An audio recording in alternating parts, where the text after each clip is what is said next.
What is the latest CPF measure and how does it affect you?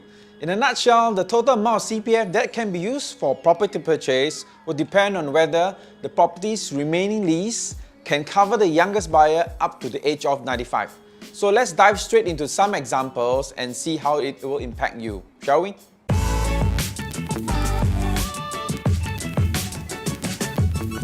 Let's do this based on 3 age groups. First age group will be age 30, followed by age 45 and age 60.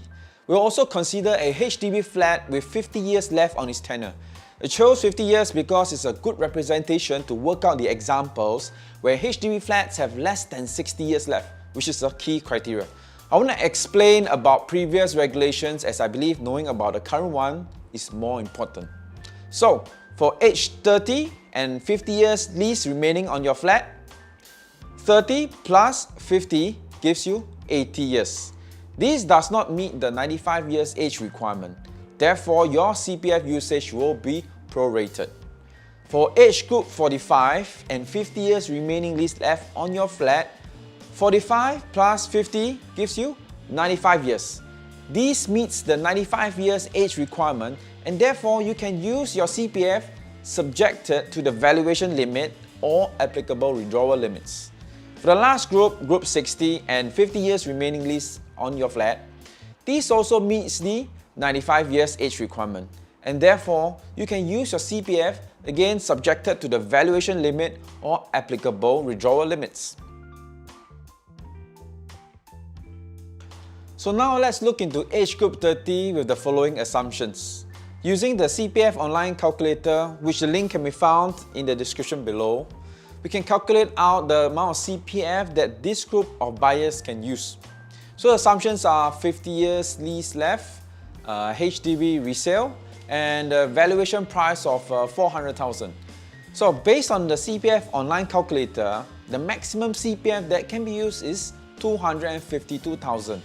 Therefore, for a valuation of 400,000, you have to use $148,000 in cash.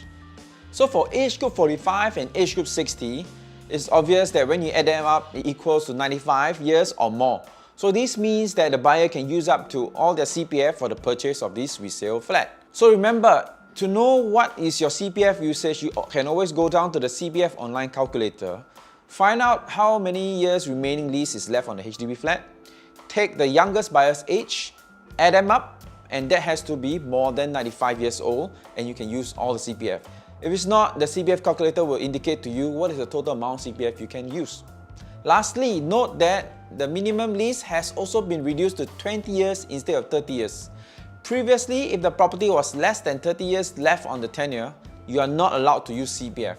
So this translates to a 10-year advantage where you can use your CPF now, so to speak. And we can always try to analyze why the government has done so. But more importantly, the fact is to know how much CPF you can use and the amount of loan you can obtain from HDB. This will impact you in the present. Thank you for watching this video. I hope this will help you to understand how the CPF measure will affect your financial planning. See you!